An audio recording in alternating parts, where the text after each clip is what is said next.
All right, we're live. Cool. So, welcome back to another class for Illustrator. What we're going to be doing today, we're going to be going through a few things. One is the artboards. Two, we'll be looking at our layers, how to create groups, and also the Pathfinder. That way we can get a few shapes. The next thing we'll be looking at is creating a simple banner, um, both the flowing one and the flat style banner, right? Just to kind of get the feel of how Illustrator works when it comes to like doing layers and groupings and such like that. All right, so let's start off with a new layer. So file, new. So for each of these segments, what we're going to be doing is we're going to be creating an artboard for them. Currently, I'll have two artboards. I'm going to reduce that to one and to one, sorry. And I'll make each of them about 500 pixels by 400 pixels.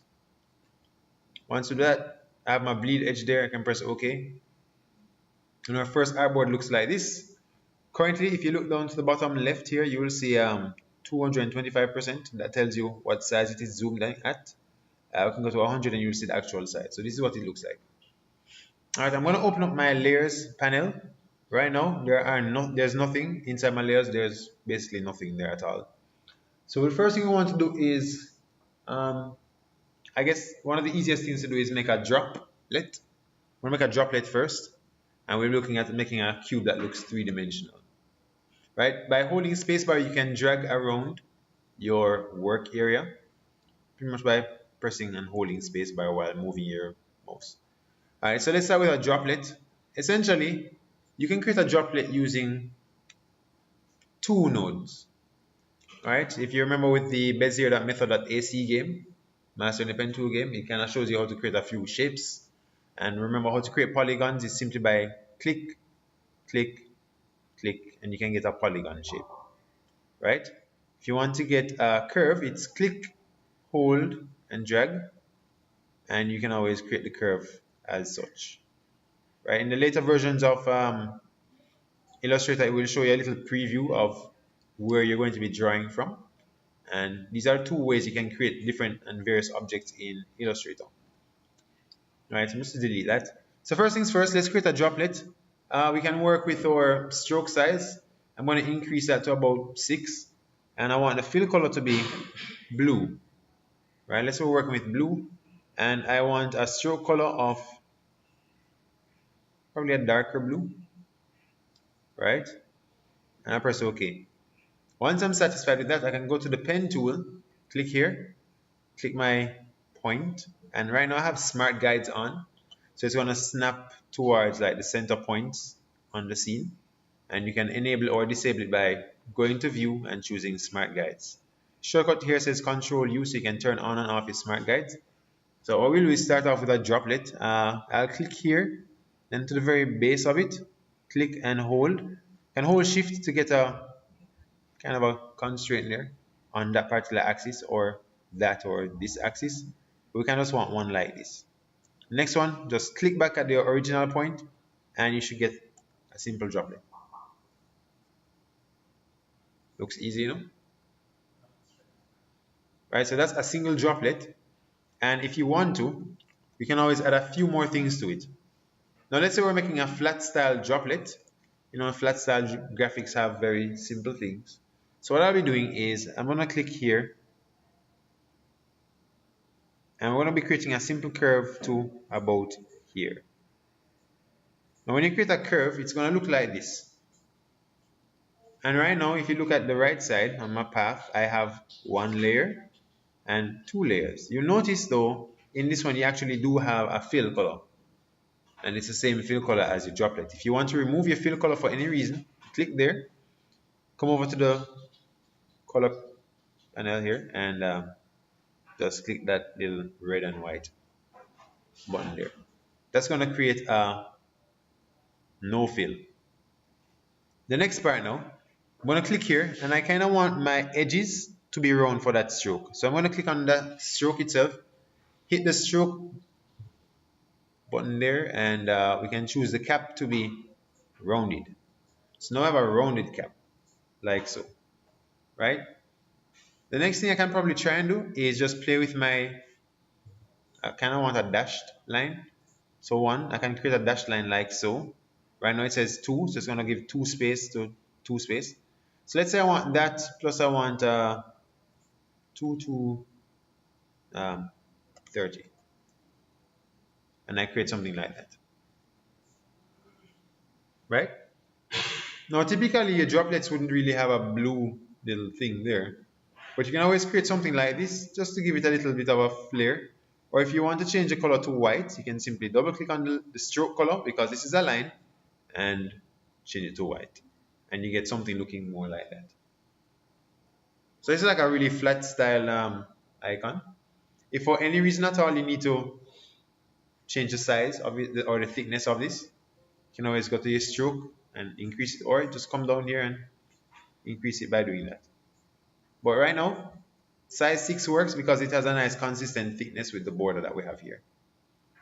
Alright, so this is still a stroke, this is also a stroke, and from that, what we'll be doing is creating our first group. So let's say this is a logo for something, or an icon of some sort. And I want to make sure that whenever I move one, both things move at the same time. So I can highlight everything and simply press Ctrl G, and it creates our first group. Once you have a group, anytime you move something, everything moves. The thing about groups, however, if you select a group and let's say you want to change the line color for something. Now, if you notice here, if you look at the fill color and the stroke color, they're filled with question marks. Reason being is because now you have more than one color for your fill color, more than one color for your stroke colors. Right? If for any reason at all you want all strokes to be a particular color, let's say we want all strokes to be a light blue. What's going to happen is press OK, they all become that shade of blue. Right? So that is really up to you to do if you want to do something like that. Or if I come over here and press that, I get that shade of blue. Right? Of course, we can always undo to get what we want. Right? If you do want to change something, but you don't want it to be applied to everything in the group, you can choose not your selection tool here, but you can choose your direct selection tool. This now allows me to directly, and you'll see, with my selection tool, if I click on the group, I get question marks.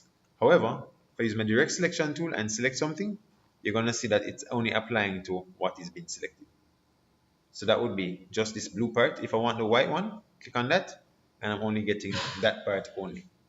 Alright, so that now allows me to do different things. Now, because it's a group, let's say, it's a group and you kind of want to modify things inside the group. You can either click here and simply double click on your group, and you get something called isolation mode, which allows you to actually move around the individual components of your group. Right? So one thing I'll do with this is I'm going to change this blue to a gradient color. So let's say I don't want just a flat solid color. What I want is a gradient. So what I'll do, first of all, let me just move this aside on the left side, and I'm going to duplicate it by holding Alt and clicking, and it will drag a duplicate out. From there, I can click on this, and because I want to change the color to a gradient, and I want to make sure it's the same tint blue that I have here, what I'll do first of all, and this is why I would say that sometimes getting used to Illustrator's gradient tool is a little tricky. What I'm going to do first of all is I'm going to create a swatch. Well, essentially a swatch is a single color in your palette. Right? So example, in here we have our swatches. We have our swatches here, and these are different colors in our swatches. If you click the new swatch button, and I'm going to select my fill color first. I'm going to create a new swatch. Just press that. Gives me that color, and I'll press OK. And now I have a new swatch right there. Now I can come into my gradient tool here. So if I click here and go over to my color, I can choose gradient here and choose the type of gradient I want to be, a radial gradient, and it will just automatically switch it to a gradient. Now by default, you get black and white every single time. But let's say you want to change the black to the blue and this white to a lighter blue. I'm going to click on this black here, double click on it. It gives me two options. I can either create a color from this, or I can create a color from my swatches. If for any reason I want to change it from black and white to colors, Sometimes it's not there readily available as an option. At the top right here, you have grayscale, because currently the gradient is grayscale. I can choose RGB. Once you select RGB here, now you get options for red, green, blue. If you want CMYK or HSB, you can also change that. Hue, saturation, and brightness. Right? So you can always change things like those. So if you want to change the blue to something else. Or CMYK, like we said, you could also use cyan, magenta, yellow, black. I'm going to choose the color I had before, this one, and I have blue to, let's say this white works for me, so I'm fine with that. Now I want to modify my gradient. I can come over here to the gradient tool like so, and I see my gradient here. I can then probably just pop over here, and if I choose to, I can leave it like this, or I can just change this to, let's say, the same blue, but a different shade of that blue, something lighter, like so. Once that's done, I have two things, one with a gradient and one without a gradient. Make sense? Cool. So that's one part of it. Let's say if I want to remove the stroke, however, I'm going to click on this thing here, especially the outside one, and choose no fill. And sometimes I don't like seeing strokes on my graphics. That's just me. It's really a style preference, but you can choose whatever style you want to work with. So that's using your pen tool for some basic things like creating a droplet and just playing with the fill color and the line color so you can create a nice graphic. Right? So we're going to create a second artboard. Zoom out. Like I said, an artboard really is something for you as a designer to play around with your concepts. So I'm going to just duplicate this artboard because I want an exact size. If you want to duplicate something in Illustrator, you simply hold Alt and just drag out that particular graphic. So I'm going to create a duplicate. And because it was a duplicate of the artboard, everything on the artboard is going to be duplicated as well. Something also to note, even though you have multiple artboards, you still have one layering system. So the layering system doesn't change because of the artboard. So artboard over here, this stuff still remains the same. Right? So I'm going to highlight this stuff and delete this. Now for part 2, we're going to create a box. And this particular box is going to be kind of like a cardboard box in terms of colors, something with an inside and an outside, a left and a right. So here's how we can do this cardboard box. First I'm going to choose the colors I want. I'm going to work with something cardboard looking. This brown. Alright, so first things first, cardboards are rectangles. So I'm going to start with a rectangle here. And what I'll do, because I kind of want to separate my layers based on artboard, and we say by default Illustrator will create the sub layers for you. What I can do is lock this one and create a new layer. So I can play with my layers over here. So let's do the cardboard box. I'm going to click here first with a click and drag to get a square. That's one. Right? So looking at my layers, my first path is there. Next thing I want to do is a copy of that. Now, there's different ways you can copy in Illustrator particularly. You have your Control C, Control V. Whenever you do that, Control C, and if you press Control V, it's going to paste it to the center of the screen. Oh no! No, no. All right, let's continue.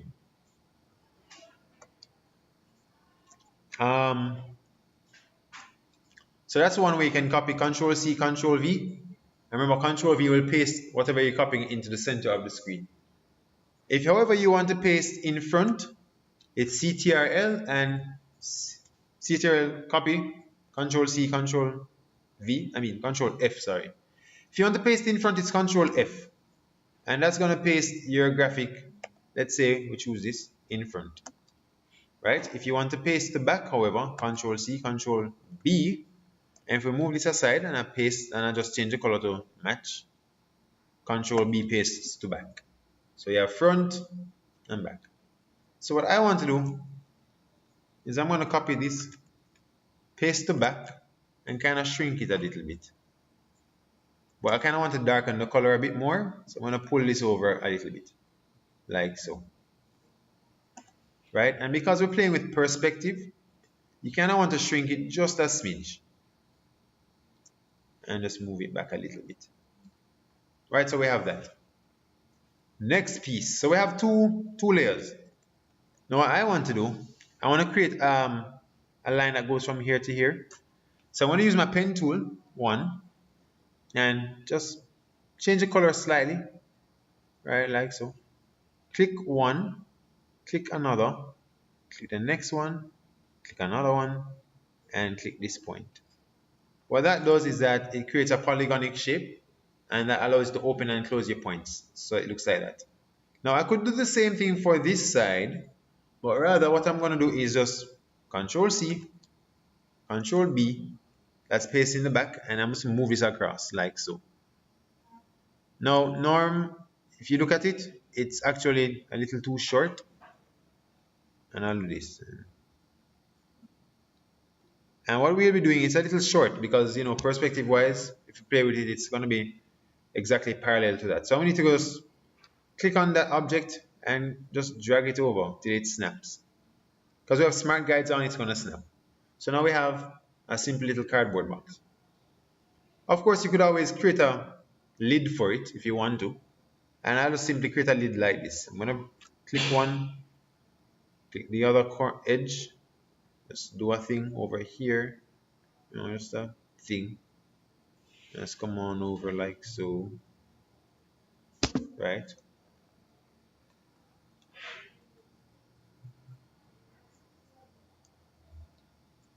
Right? And I'm going to close my path like so. Like so. And of course, because sun is beating down on this part, I'm just going to make it slightly darker. And you get something more like Adios. Right? So now we have a simple cardboard box. Nothing too difficult. Of course, you could always draw something coming out of it. Let's say, I don't know, a spaghetti or something. What would you like to come out of? A what? A jack in the box? Okay, let's draw a jack in the box real quick. It isn't. And again, it was tedious for me the first time. But once I learned it, I stopped doing everything else for about a year. I stopped playing with raster graphics for a year. Because it was actually really fun. Let's do a jack in the box. You know what? Just to conserve on time, what I'll be doing instead is just typing the words jack in a box and have it come out of the box. So I'm going to change the font. Later versions of Illustrator would actually show you a preview of what your fonts look like. So I'm just going to have to pick out of my head. I think I have one called Sports World or something. It's called Jack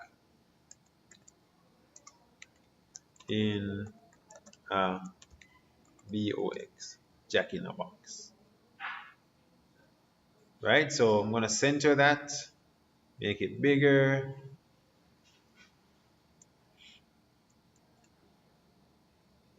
And there's probably something I should show you when it comes to text and Illustrator. Right? When it comes to text and Illustrator, Illustrator will keep the text you have. Right?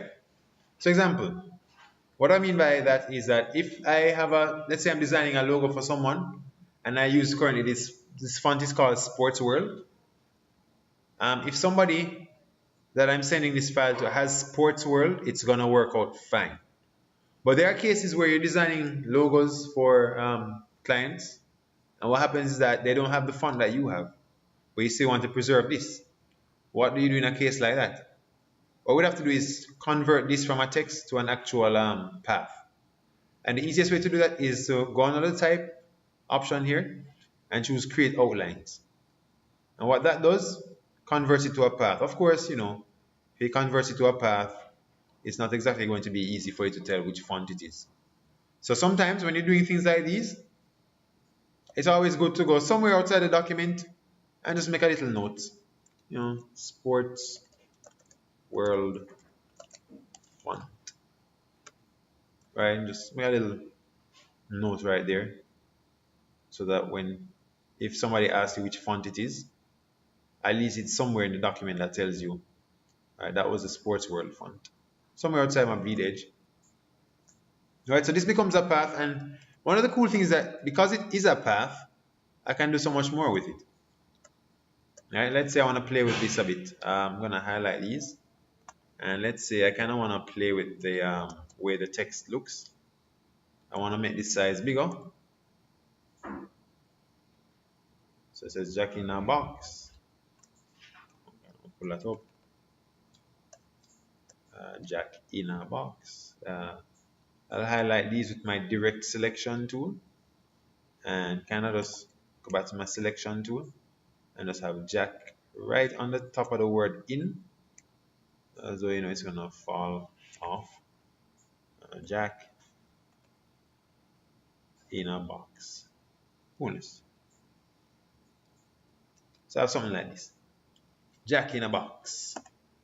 And another thing you can do, because it's a path, using the direct selection tool allows you to actually click on these and you can actually edit little points on them. So if you just click on a point itself, you can always drag that point, make the font your own in a sense.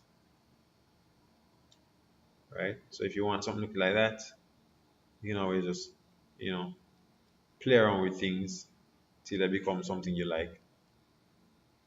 Cool?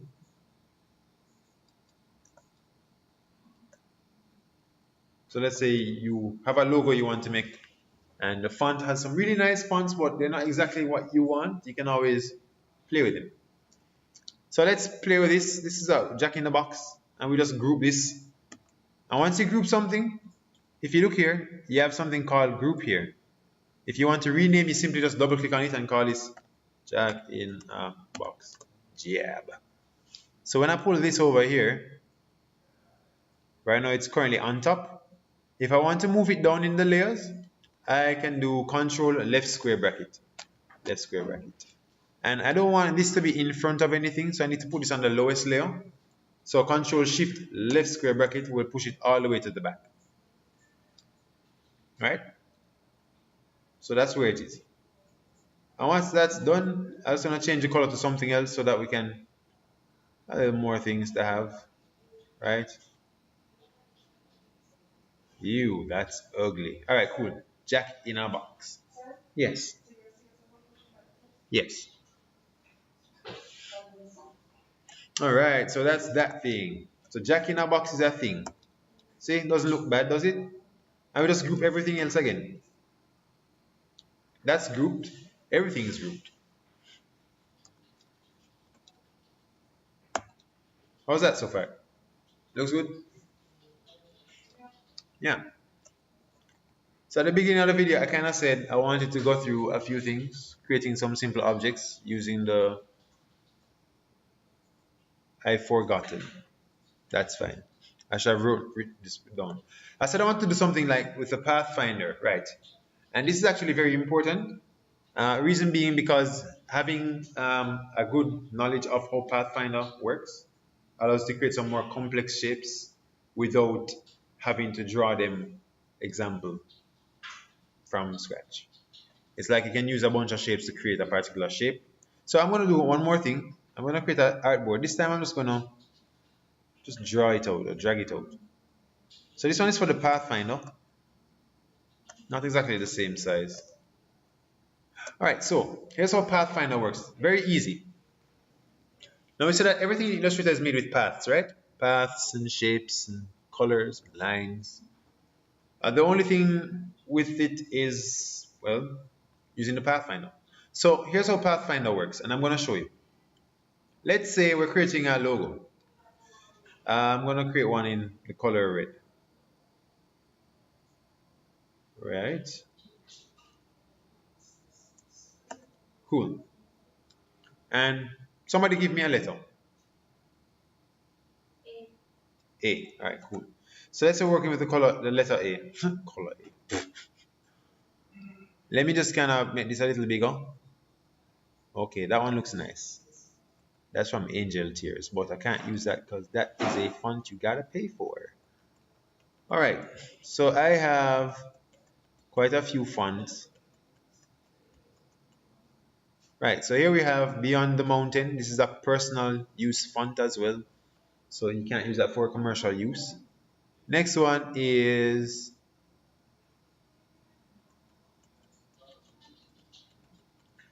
I'm gonna pick any arbitrary font, it doesn't matter. This one probably looks like a bunch of blades. So I'm gonna make this bigger and scale it up. What I'll do is this. I want this shape to be cut out of this white thing here. Right, but remember this is really just a text. A text really can't interact with other objects just so willy-nilly like that. What we need to do is convert this back into a path. Type, create outlines. Right? Once you highlight this stuff,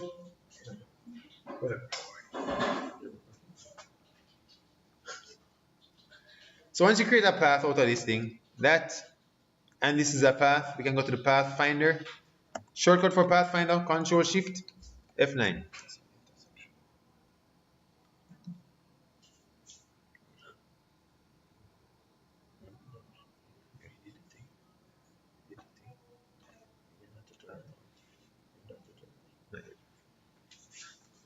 All right, so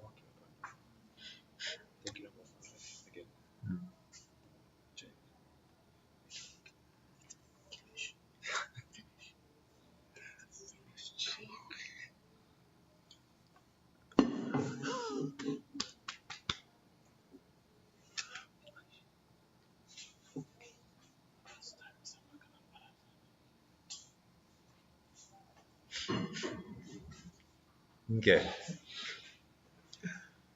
So there's multiple ways you can use the Pathfinder, and I'm going to show you each and every one of them.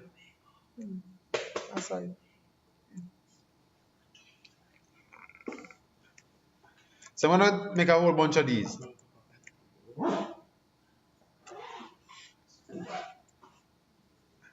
So I'm making a bunch of these. And there's a few Pathfinder options and shape modes.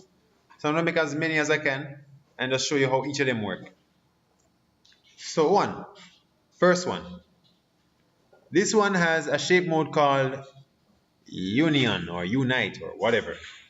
If you click on this one, the first one, bam, it merges both the paths together. Whatever shape is on top is going to take on the color of that shape.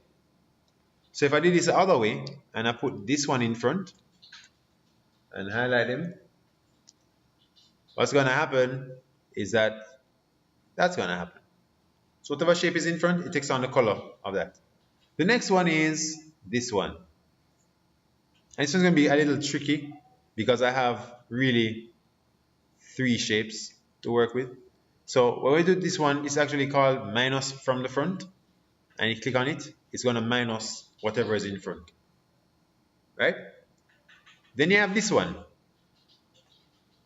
which is more like an intersection. So if I click on that, it's going to intersect and just leave you with only whatever is inside this circle, whatever the 2 shapes are intersecting. The next one is this one. Kind of an exclusion in a sense, or exclude. And it also gives you another thing here. It says if you press Alt click, you can create a compound shape and exclude overlapping shape areas. This means it's a non-destructive way of doing this, which means it carries out the same process, but it keeps all the shapes. So if I were to do example, Alt click on this, do that. It has both shapes are still intact, right? I can still move around both shapes, but it still carries out the same operation. However, if I did it this way with both of them and I didn't Alt click, it's going to do that, but on the inside is actually gone. I can't actually select the inside. So then you have this one, the real Pathfinder options. And I call them Pathfinders because trying to find new ways of getting the path out. So you have another one here, divide. What that's going to do, and you can see by the icon here, it kind of separates everything that's overlapping. So I'm going to click on this. What I'm going to get is, I'm going to use my direct selection tool so you can see. I can actually separate the different parts, right? So I can go and divide, really just divides everything. Everything is separate now. Yep, circle is a thing as well. Circle is a thing by itself too, right?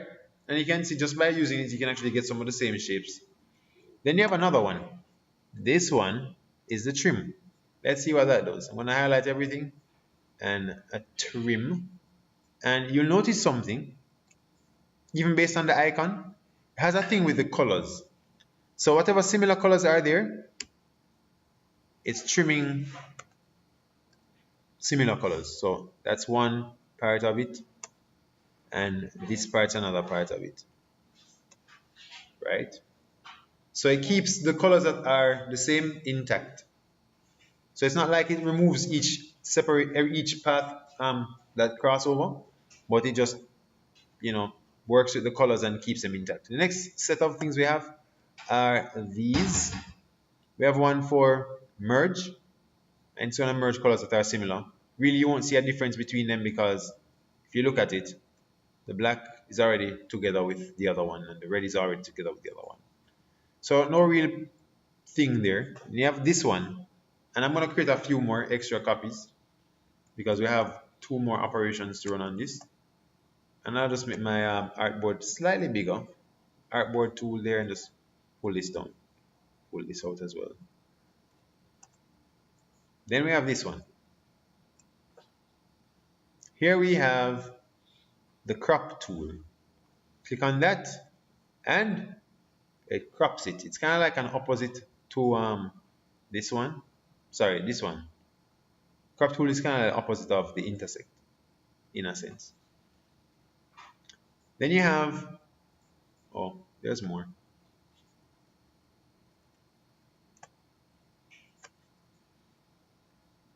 Click on this. Then you have this outline. What do you think that's going to do? Well, it gives you the outline of whatever you have selected. Now, even though it gives you the outline, it actually still separates everything. So I can click on that. That's one. This is another one. This is another one. This is another one. So different outlines. And the circle, well, the circle, even the circle is separated too. Everything that was clipped or separated gives you a bunch of different shapes out of it. So only the things that are the same will remain. And the last operation with the Pathfinder is this one, minus back. So if it's at the back, it's going to subtract the back. And that's how those work. That's the Pathfinder options. And with these same options, you can actually create further a few complex objects. Let's say you want to create, let's look at a logo. Let's do a quick logo study. Somebody give me a logo. Anybody? Or any logo comes to mind? Any logo that comes to mind. We're just going to try and recreate it right now. Audi? Alright, let's look at the Audi logo. I'm going to get a reference. This video tutorial is brought to you by Audi. Alright, let's look at the Audi logo. There's actually an animation about how that logo was created. It's like this guy who had a coffee cup and he just kept drinking coffee and putting it down in a bunch of different places. So this is the Audi logo. Right? If you look at it, very simple. It's 4 circles together as one joining thing. So let's look at that. I'm going to create an artboard for this.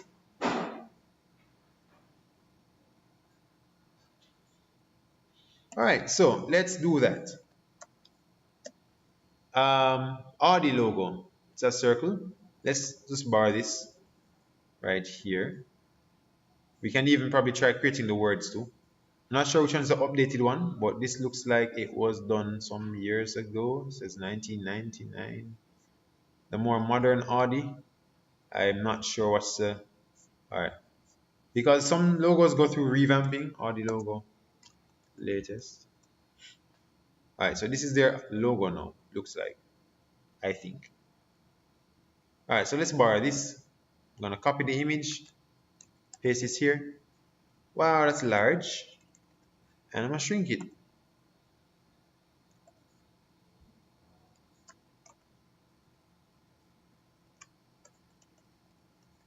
Alright, so we have the Audi logo. Now, Audi's logo is a bunch of ellipses. So one, and I'm going to turn this not into a fill color, but I'm going to flip it out and change it to a stroke color. What I'm going to do next is for the stroke, I want the corners, when I'm increasing the size of the width of the line, not to be like this. I want it to come on the inside so I can actually change the corner, sorry, the align stroke to inside. So it comes in like that. And I can always increase that. So you have the different things. You can always align it to center, to inside, or to outside. It really depends on what you want to achieve. So that's one. The next one, just simply alt click and pull that a little closer. A little more like that. And because I kind of want to maintain some consistency, so I'm going to alt click and pull this over until we get something similar. Now I can use the guides to tell me. I'm going to press Ctrl R, the rulers, and just to tell me how high these are, just to make sure that everything is consistent. And that, ladies and germs, is an Audi logo. Now it's not quite done because these are still separate. Now to kind of really complete it using the same Pathfinder options, what we just need to do is this. I'm going to choose Unite, and bam, that doesn't work. You know why? No, because ideally, what you're really seeing is this. Even though we can't see the shape or the shape colors, what we're really seeing is that. So when we do a unite with that, that's what happens. What we need to do, however, is convert our strokes into fills. So we go object, and you have path, and you have something that says outline stroke. So when you press that now, it's going to turn your stroke into an outline. And from there, you can always just hit the Unite button and you'll get one logo. Of course, you could be even more fancy with it. Let's say we did this. This is now one path, and we can actually do this. I'm going to choose Object. You have an option in here that says Offset Path. And this will be probably really useful to you. Right now, my offset is at 10 pixels. It means wherever you are currently, offset your path 10 pixels out. But you can also do a negative offset and pull those on the inside and get that. And what I'll do is just change the color to something else, like white. Or I can even do this and pull the offset path like so, and it gives you that three-dimensional look. See that? So you can create different things with it. Of course, I could go a step further if I wanted to, and because this is already one fill color, I'm going to choose the gradient tool and change my gradient to a linear gradient. Not from blue to white, but let's say all these, and I want to play with red as a thing. Not saying that you want to, Audi, not saying that you want to, just you know. And this doesn't look too bad, the red to blue doesn't look too bad at all. Let's say playing with red still. You know, I want more magenta in there and red. And let's say we just want a little darkness in there. We can do that. And then you get something like this. Now that would be an example of a logo. Right? So that's using the same Pathfinder as a thing that you can use to create different shapes. Any other logos you want to look at? Just one more.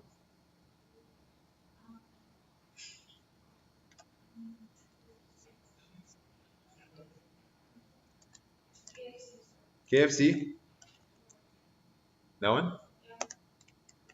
Wow. You're pushing me.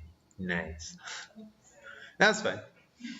So this is Colonel Saunders. Let's see what the latest KFC logo looks like. KFC logo 2017. Because these things actually change over the years. So if you look at KFC logo back in, I don't know, 1952. It looked like that. And then they upgraded and they changed it. They changed it again. And today it looks more like this. So let's see what KFC logos look like 2018. Seems to look like this right now with the thing. So I'm going to click on this, copy image. Now this one features Colonel Saunders. I think he was 81 years old when he actually between 70 and 80 when he actually finally got success when it came to the thing. He tried everything for his whole life, and you know, I just cook chicken and done. And that was the one thing that worked. So, boom, success comes at any age. This one's a little complex. Let's see how much of it I can do. That's fine, that's fine, that's fine. If anything, I just time lapse this part of the video. So that's the current logo. That's Colonel Saunders' logo, right? He has a shape there. First of all, let's just deal with the shape in the background. The easiest parts are getting the shape out. Or we could probably just wait until the shape is done. Now, if we're doing a study and we want to kind of just do the same thing over again, what we could do is on a new layer, I'm going to put KFC in a different layer. So I'll create a new layer, hit that button there, press that. Right now, I'm not working with any artboards, as you can see. No artboards. That means I don't really have a constraint so much yet, because I haven't set myself any constraint. So what I'm going to do is just work with this part here. I kind of want to get rid of this shape. So pen tool, or if you want to, you could simply choose the rectangle tool. Draw your rectangle around it like so, and it stops about here. And what you could do, let me just change the color back to a stroke, black, a black stroke, and just click on that path there and just shift and move it over. Click on that node, move this over. Using the arrow keys, though? Yep, arrow keys. So that's one part. Once that's done, I'm just going to move this down. And let's say I need to get the color to be the same. I can use the eyedropper tool by pressing I and just click on the red that I see. And we have that. Right? So the next part is getting Colonel Saunders in there. What I'm going to do is just work with the outline first. Right? If you were making this from scratch, I'm guessing ideally what they did was get it from a caricature of him. So they kind of just got the image of the original person and just fixed it up. But if you were doing your own logo kind of like this, I mean, you'd use your own face. Yeah. So let's assume this is a photograph. You could probably do something like this. And this is kind of the same thing you'll be needing for the thing when you're the assignment where you're gonna be remaking your own face. So this will come in handy as well. So I'm gonna just go around it, the whole thing first, and I notice that the thickness of everything is consistent. So I'm just gonna work with the shape, not the line. So I'm gonna click there, click here, and you're gonna probably start seeing the difference between vectors and pixels immediately. Just click there, come around here, click there. There's a curve right here. Carry it around, come around like so. Right, it looks like this. Hold Alt and break it. Remember that. When you hold Alt, it breaks that tangent. So I'm gonna carry this around like so. Carry it up to here. Continue about here. And carry this up like so. Curve it. Carry it over like so. Now I can see here that was a little bit too much. And one of the things that happens when you're doing this sometimes is that you can't really tell what's going over what. So what I normally tend to do if I'm doing something like a face, I lower the opacity to about 50%, just so I can see exactly what I'm doing. So when I come here now, I notice that this path comes over a little bit too much, so I can use my direct selection tool and simply pull this over. Probably pull this node down using my arrow keys like so. And maybe pull this up slightly.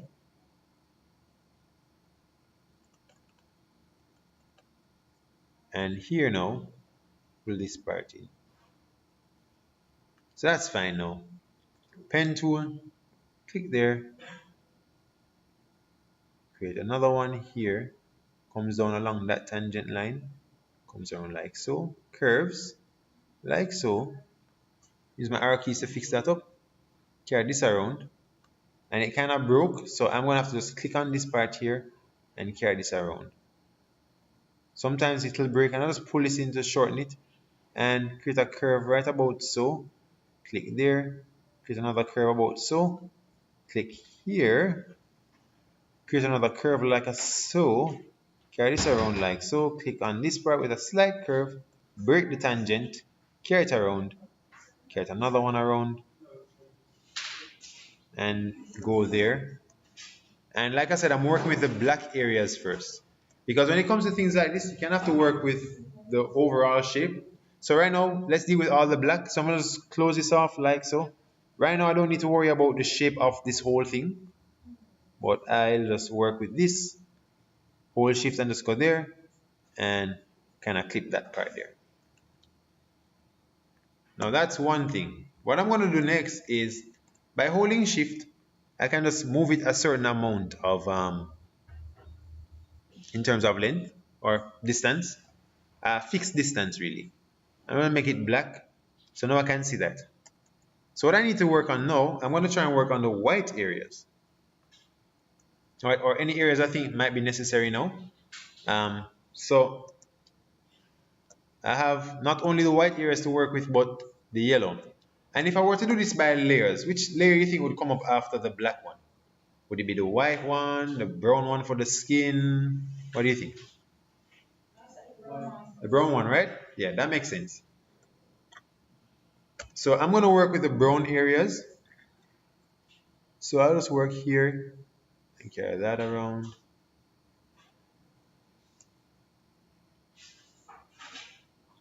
Pull that. And like we said, this one looks a little too dark, so I'm going to press I, select this part. And what I'm going to do before continuing, I'm just going to get about 50%. And maybe I should just change the color in general so I can see it a little better. So that's 50. And then we just continue as we were. I'm going to carry this around just like so. Might be slightly different and deviant from our original chicken man here. Popcorn.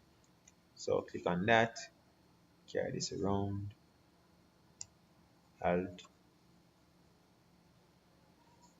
So KFC, I kind of want to ask you a question though. Is only Jamaica have barbecue chicken flavor for real? No wonder we have the best one though. What about spicy? Do they have spicy? Original. Oh. So tell them no KFC, tell them say you need barbecue chicken, no? Talk to them. So when we go foreign, we get barbecue too.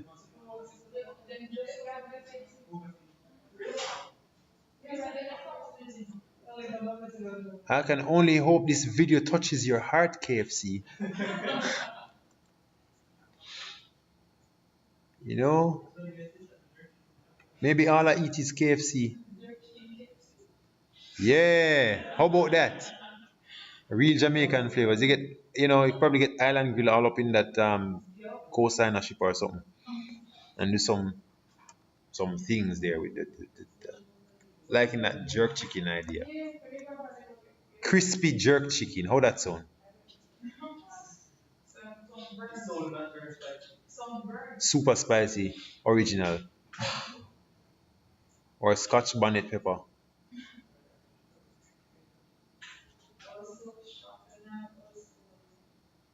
Great. You know what I made a mistake? Yeah, I forgot I was doing the brown part. My bad. Let me just go back around here and pull that over there.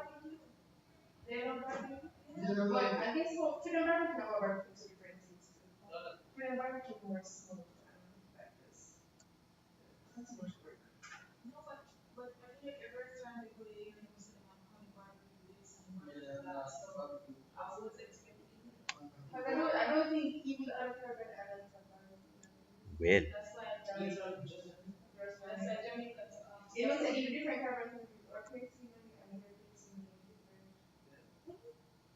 I guess it's the same thing when you go to Japan.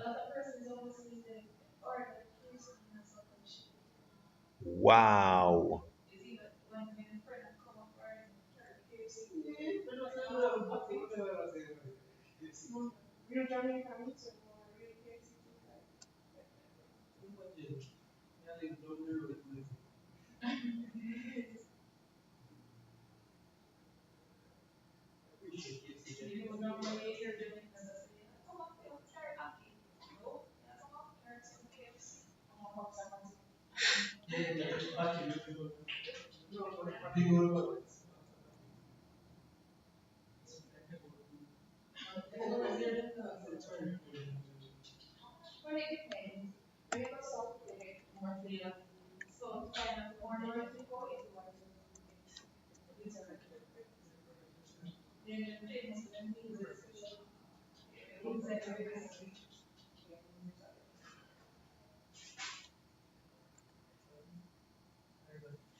So just fixing up the face a little bit of our dear Colonel Saunders who brought us the blessing of KFC.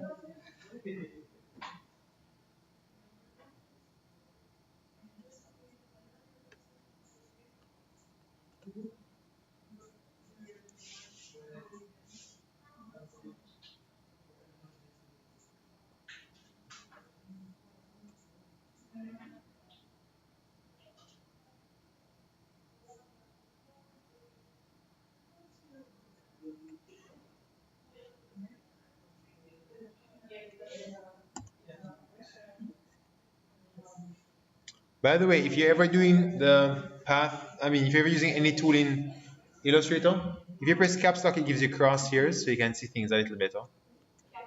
Yeah, if you just press caps lock and caps lock is on, it will give you crosshairs instead of the actual tool icon itself. Sometimes you might find that happening in Photoshop. You're using the brush tool and you're like, where the brush go? It's so small.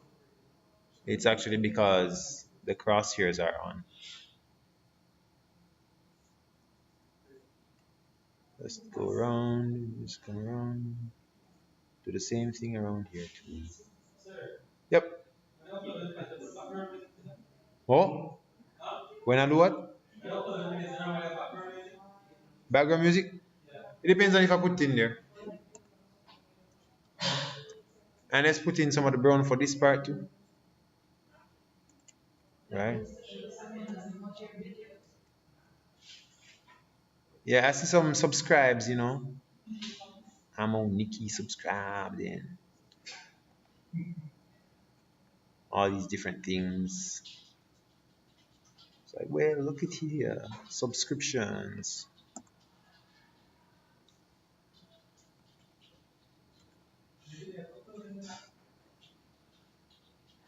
I'll just go around here and only one more to do. This one here. And we just start from the corner here. So go around. And his neck, yes, thank you. Hold Alt to break the tangent, carry it around like so. You can always just come back around. Like I said, the fewer tangents you have, the better it is for you. Because when you have fewer tangents, it means you have a much simpler mesh just for your own purposes. So we have all these different colors now. Let's see what we can do with them. Oh, oops. Oh no, that is not his neck. And it's not the brown. So we'll have to work on that afterwards. So I'm going to select all these, deselect my little logo thing here and just have that stuff. And what we just do is push this over here a little bit. Right, like so, and press I and just select the face. And you can already see his features coming out. You know? So that's one part.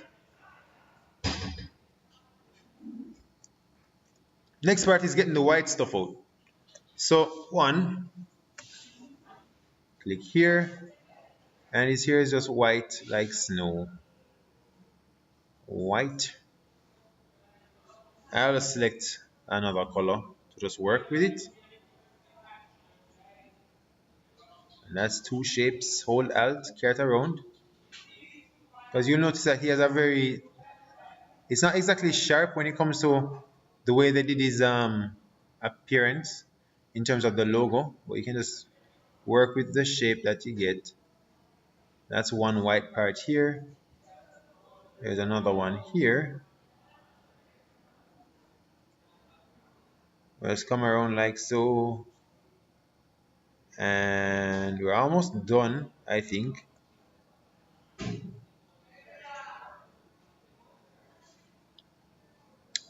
And do that.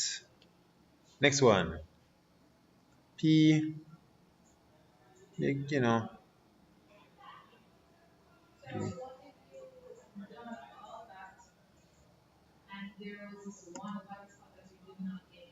Mm-hmm. Then I just do that one and just push it over. So in the case that like I'm done with everything and there's one spot that's left out, I'd just fill in that one spot and just try to line it up as best as possible. Right here looks like a circle to me, so I'm not going to trouble myself too much. I'm just going to use an ellipse tool. Poof. Like so, maybe slightly tilt it, like so. And same thing over here for his glasses. Alt and click and just drag it over. And we get that look right there. Now he has a mustache. Right, so I'm going to click a mustache there. Try that there. Kind of curves out like so. And shades itself down like so. Hold Alt. Hold this around. Carry this up. Now that part I can't see, so I'm going to lower the opacity. Good, alright, nice. Press P now.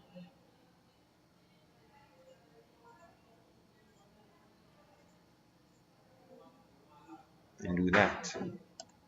And he also have a beard, so can't ignore that.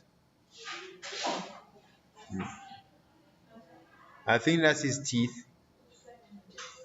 Or probably his lower lip, maybe.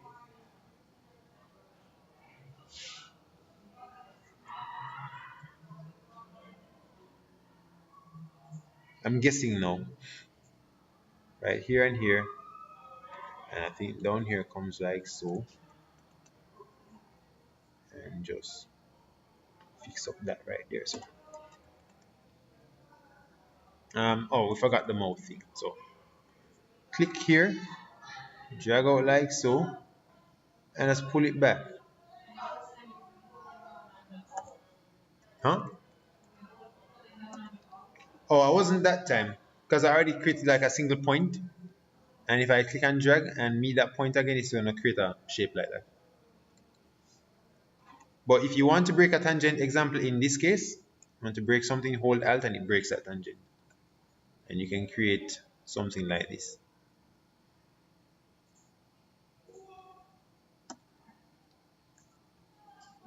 Alright, so let's see what we have now. Well, we're not done with the white part yet because he's actually wearing white. So we have to fill in those parts. So even the brown areas that we see, we have to just assume those as white and just work with those there. So let's just finish off this area and we put in those little yellowish looking shadows afterwards. So it's okay for me now if it goes overlapping a bit, because that's okay. And I kind of want over here as well. Click there, pull that down, and this. Next, click here. That's a bunch of straight lines really. And let's say for consistency's sake, I'm gonna just pull that down a bit.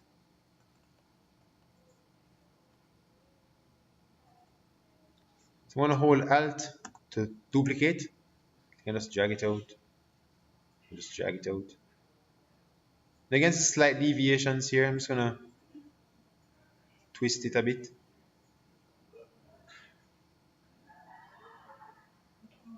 Twist it a bit. Right, so I think that's all the white. There's some inside the glasses, but that one it looks like an overlay in front of the other part. So I'll click on these. Just create the little white bits that we have there. And just highlight these. And here also needs them. And that, carry this around. Like so. And doing that. Next is just this part on the inside here in the color. So the smallest one is this one at the bow tie. So click there, carry this across. Doing this. Like so. Now this part's important because this actually follows a line like so. So maybe it's not all the time that you're just filling it out by colors only, But sometimes you might have to get some black in there, some white in there, and just get everything done the way you want it to be done.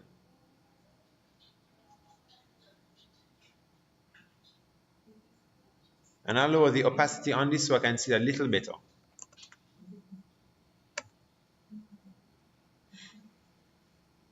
And highlight that stuff. Hold Alt to break it. Click on this. Carry this up. Get this up. Like that.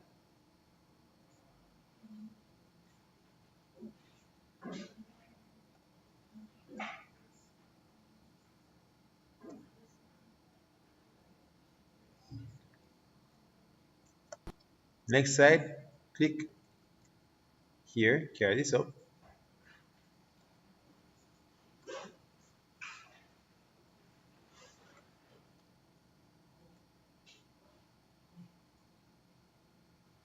And you notice he has a little TM there.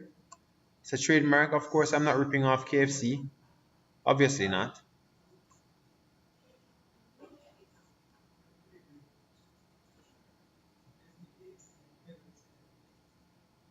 So click that. Click here. Carry this up.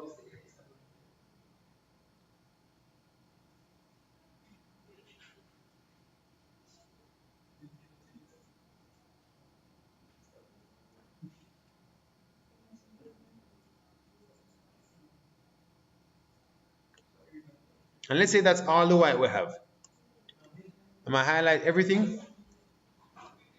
And by the way, you can always group your whites together, Control G, and just shift everything over.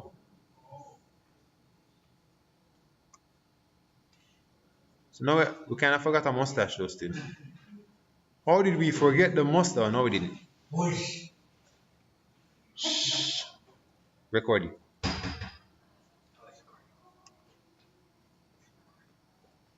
I highlight this. This one highlight and press I. And that, ladies and germs, is a very quick knockoff of the KFC guy. But we're not quite done yet because you see, we said we have this stuff to do here. Now for this part, because I kind of have an idea of how shapes are done, I can actually come in and do this manually, but I'm not going to. Only time I come in is when I want to clean up and make sure everything is all tidy. So I click on that, hold shift, and just go all the way across with the same red shape we had from before. And I'm going to change the color to something else so I can actually see it. Then we just pull this across like so. Click on this. Click on that. Break that. Carry this across. That's one long shape. Like so. Hold Alt. Carry this around. Carry this around like so.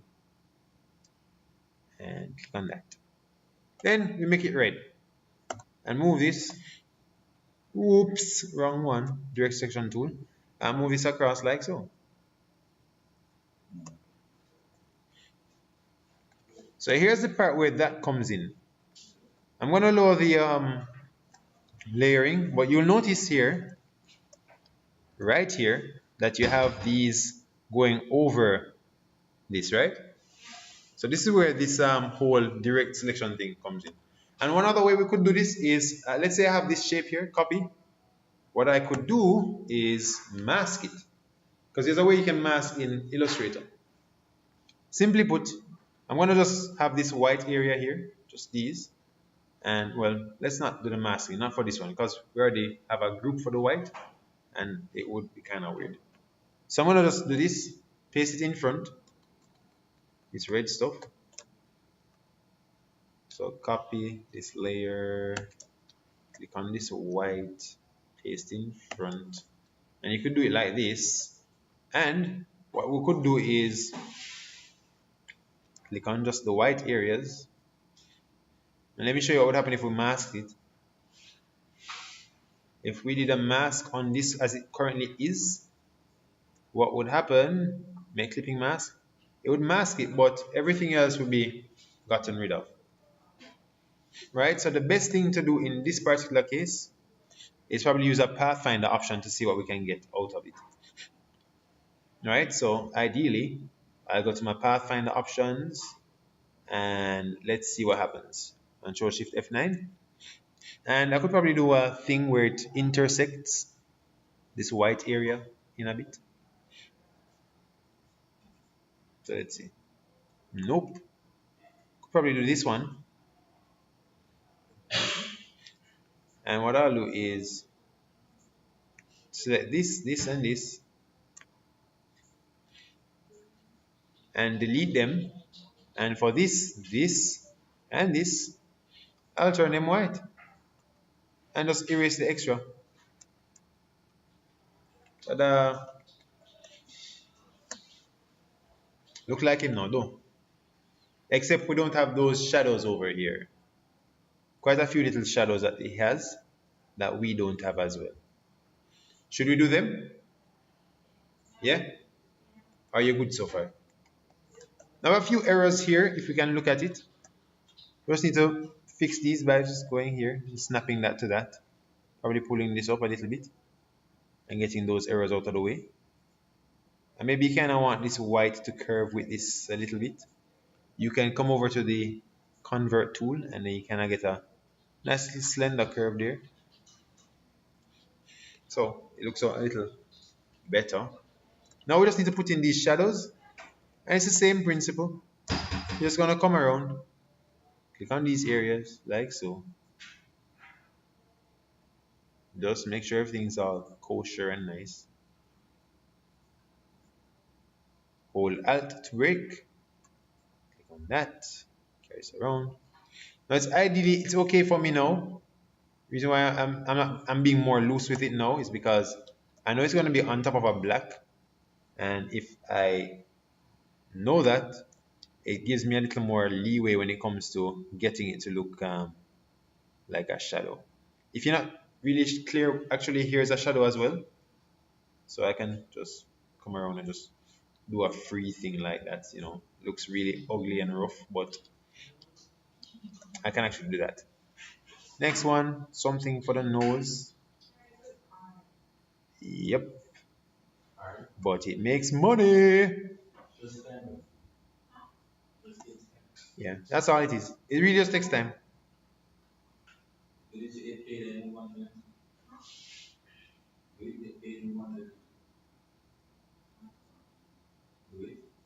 Get paid. Move on to the next one. Alright, and there's some additional ones here as well.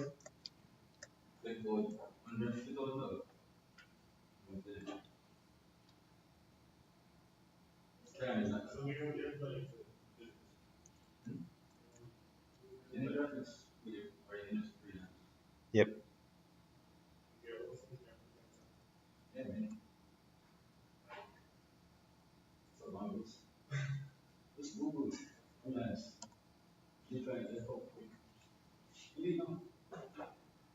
We can check Upwork. You could look on things like Fiverr.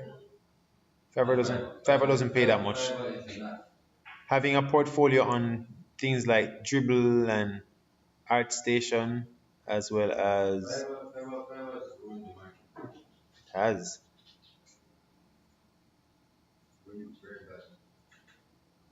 It's pretty much for those people who are looking for a box with money or less. And finally, is just a couple of these left. And this. And last one, this one here coming out. Hold Alt, carry this around, carry this up, carry this around like so. Like I say, I'm a lot looser with that one because essentially those are going to be like shadows. So I group that stuff, carry this over here like so. And right now I'm just gonna make it black, but kind of lower the opacity very little. Very, very little. And you get that. See? Nice, huh? I mean, all of them are a little more red, but you know, I could always just click on this and change the transparency mode in the that part to probably something like darken. Once it's darkened, you have the KFC. Let's not forget the TM, right? So you have TM right down there.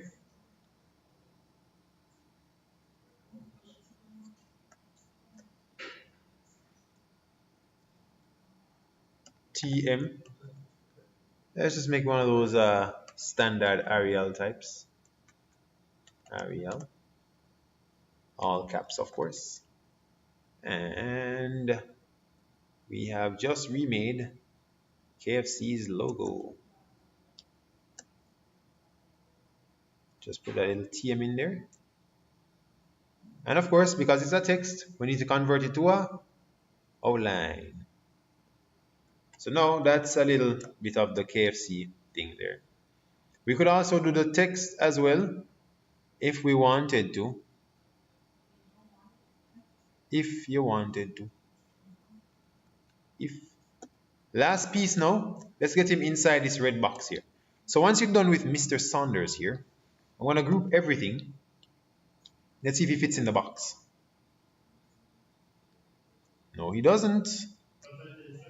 Huh? That's what he said?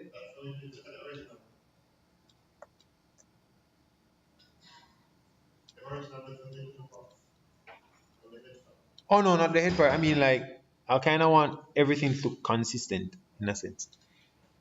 Because he has this white outline around him.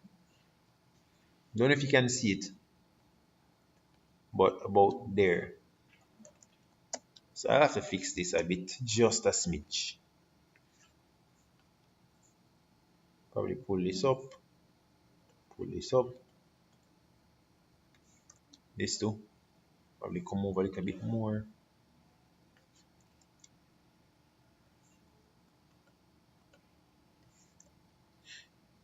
All right, let's make this thing happen. So one, I'm gonna create a stroke on this thing. I'm gonna make it a white stroke.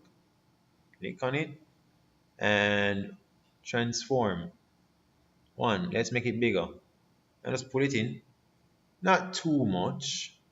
But we kind of want it also to be on the inside. Inside, not the outside, the inside. And I'll just lower this. Something like this.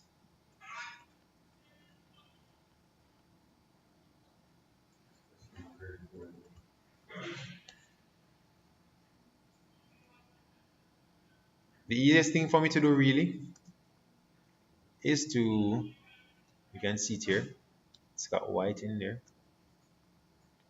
Probably pull this over. It's a matter of me to kind of fix it up now to get everything to just fit properly and just work cohesively. So I might pull this over a little bit more just to get the black in there. This part as well. Yep. No, don't have that much.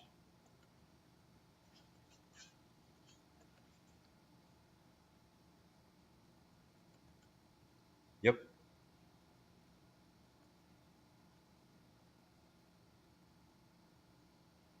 And now snap that to that.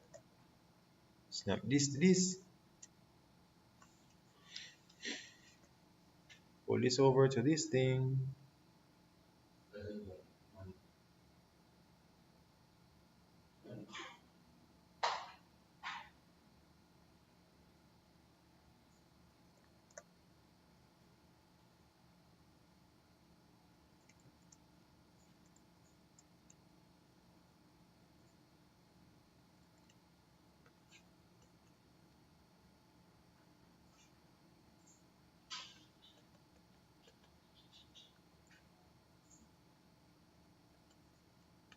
All right, we're good now. Voila, Colonel Saunders. I don't even know. Let's how much this thing actually cost. KFC logo a cost. Alright, it doesn't say. But that's how you do the KFC logo. Right? So the same techniques you use here, you can use on how you, if you want to do the face for yours, you can do something similar. Right? So that's how you do that stuff. So I showed you Pathfinder, I showed you how layers, I showed you artboards. Right? I kind of did a little logo study on two logos, Audi and KFC. Right, thank you KFC for participating in this tutorial. So I'm going to give you a wink, Colonel Saunders. One wink. So 4 points and a wink.